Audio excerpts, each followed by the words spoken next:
अस्सलाम वालेकुम। टाइपस्क्रिप्ट की आज की वीडियो के अंदर जो है वो हम बात करेंगे कॉलबैक्स के बारे में।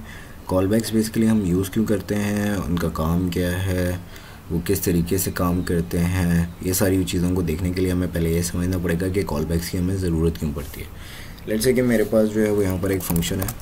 मैं एक फ़ंक्शन बना लेता हूँ, कॉन्स्टेंट फंक्शन 1, ठीक है। ये एक एरो फंक्शन है and let's say set time out को मैं यहाँ पे यूज़ करता हूँ। सेट टाइम आउट बेसिकली हमारे पास क्या करता है कि जब आपको जो है वो कोई इंस्ट्रक्शन जो है वो कुछ सेकंड्स के बाद एग्जीक्यूट करवानी हो। लेट्स से मैं चाह रहा हूँ कि मेरे पास यहाँ पर डिस्प्ले हो कंसोल लॉग फंक्शन 1।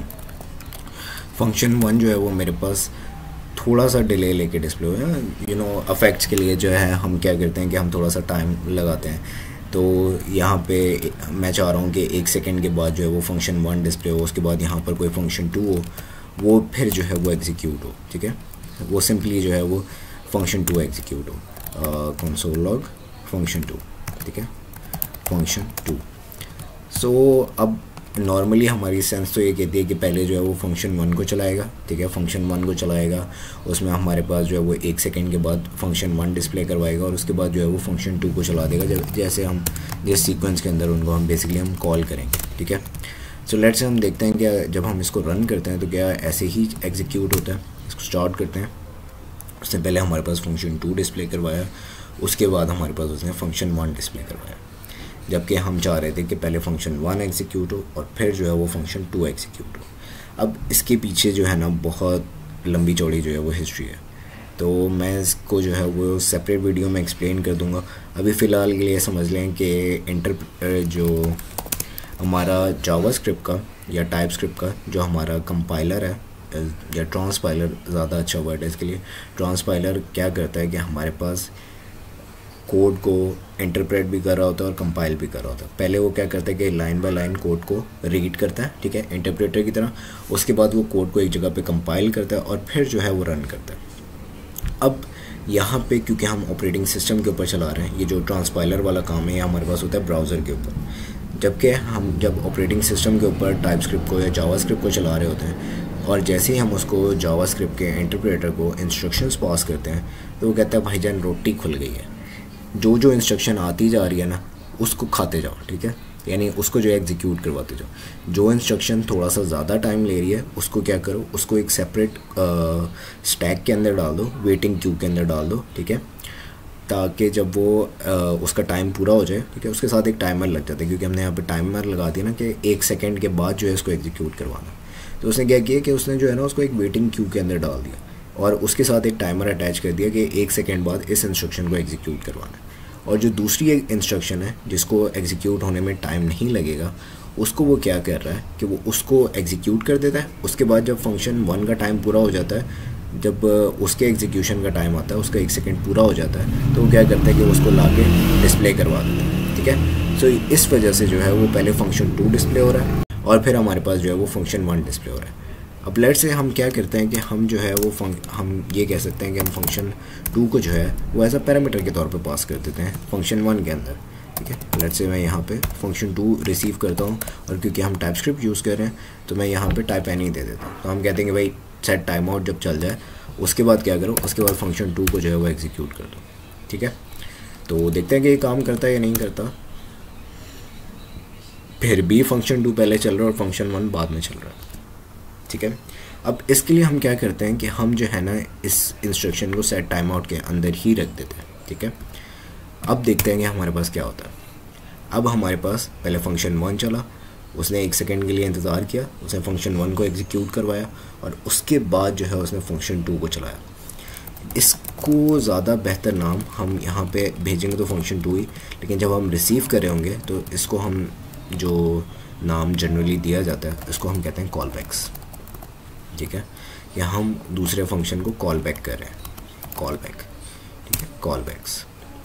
अगर मैं इसको एग्जीक्यूट करूँगा तो भी ये सिमिलरली काम करेगा, ठीक है। पहले फंक्शन 1 चलेगा और फिर फंक्शन 2 चलेगा।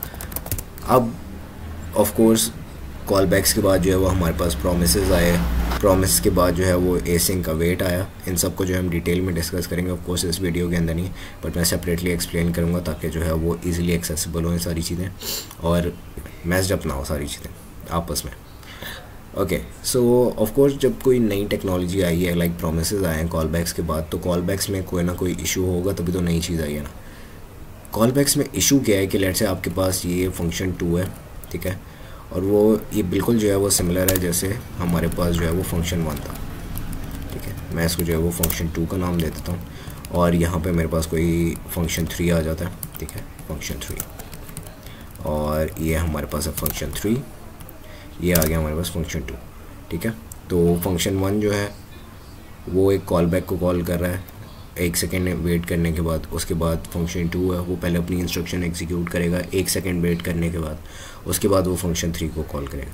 लेकिन जब हमने पहली दफ़ा हमें पास करना है तो हमें क्या करना है कि हमें फंक्शन 1 को फंक्शन 2 भी पास करना है और फंक्शन 3 भी पास करना है। इसी तरीके से जब हमने रिसीव करना है तो हमें इसको कॉल बैक 2, और इसको मैं कॉपी पेस्ट मार लेता हूँ, copy comma paste and call back 3, ठीक है। सिमिलरली कॉल बैक 2 और कॉल बैक 2 के अंदर कॉल बैक 3 पास करना है, और यहाँ पे भी जो है कॉल बैक रिसीव हो रहा है, बेसिकली इसका नाम जो है वो कॉल बैक 3 है, ठीक है। तो कॉल बैक 3 और इसके बाद सिंपली जो है वो कॉल बैक 3 चल जाएगा, और इसके बाद कोई नेक्स्ट कॉल बैक नहीं है, ठीक है। तो अब देखेंगे कि यहाँ पे जो है ना कोड रिडंडेंसी बहुत ज़्यादा है, कि हमें जो है वो बहुत ज़्यादा मेमोरी जो है वो ऑक्यूपाई हो रही है। बिकॉज़ अगर फंक्शंस का कॉन्सेप्ट आपको याद हो, अगर आपने देखा हो, नहीं देखा तो मेरी वीडियो में जाके देख लें कि फंक्शन जो है वो क्या करता है, जब भी आप उसको एक आर्गुमेंट पास करते हो और पैरामीटर में वो रिसीव हो रहा होता है तो वो बेसिकली एक्चुअल फंक्शन नहीं होता, उसकी कॉपी बन के जा रही होती है। कोई भी वेरिएबल होगा उसकी कॉपी बन के जा रही होगी, वो एक्चुअल वेरिएबल या एक्चुअल फंक्शन नहीं होगा, एक्चुअल अरे नहीं होगी, उसकी कॉपी होगी, अनटिल अनलेस कि हम उसका जो है वो एड्रेस भेजें, ना कि हम एक्चुअल अरे भेज रहे हैं, ठीक है। सो इस केस में भी यही हो रहा है। अभी ये छोटा सा कोड है जिसके अंदर इतना सारा कुछ जो है वो हमें काम करना पड़ गया, तो जब कोड बड़ा हो जाएगा, जब हमारे पास मल्टीपल फाइल्स में जब हम काम कर रहे होंगे, तो उस केस के अंदर जो है हम इसको यूज़ नहीं कर सकते। उस केस में हमारे पास इसमें एक इशू जनरेट होता है जिसको हम कहते हैं कॉल बैक हेल, और कॉल बैक हेल को रिज़ॉल्व करने के लिए हमारे पास बेसिकली एक प्रॉब्लम थी, ठीक है, प्रॉब्लम थी, और इसके सॉल्यूशन के तौर पे हमारे पास आए थे प्रोमिसेस, ठीक है, सॉल्यूशन के तौर पे निकल गया। अब प्रोमिसेस कैसे क्या होते हैं, कैसे काम करते हैं, इसके बारे में तो हम अगली वीडियो में बात करेंगे, लेकिन इसको जो है हम देख लेते हैं कि क्या ये जो कोड मैंने किया है ये एग्जीक्यूट हो रहा है, वैसे ही एग्जीक्यूट हो रहा है जैसे मैंने करने को इसको एग्जीक्यूट होने का कहा है या नहीं, ठीक है। सो लेट्स ट्राई, इन पे हम स्टार्ट करते हैं। ओके, सो पहले फंक्शन 1 आ गया, फिर फंक्शन 2 और फिर फंक्शन 3। सो छोटे लेवल पे तो जो है वो कॉल बैक्स में कॉल बैक हेल प्रोड्यूस हो भी जाए तो भी हमें इतना इशू नहीं आता, लेकिन जब हम बड़े लेवल पे जाते हैं, मल्टीपल फाइल्स में काम कर रहे होते हैं, तो श्योरली हमारे पास इशू आता है। तो कॉल बैक्स की वीडियो जो है वो हमारे पास यहीं तक थी। अगर कोई भी सवाल हो तो ज़रूर पूछेगा। अपना ख्याल रखिएगा। अल्लाह हाफ़िज़।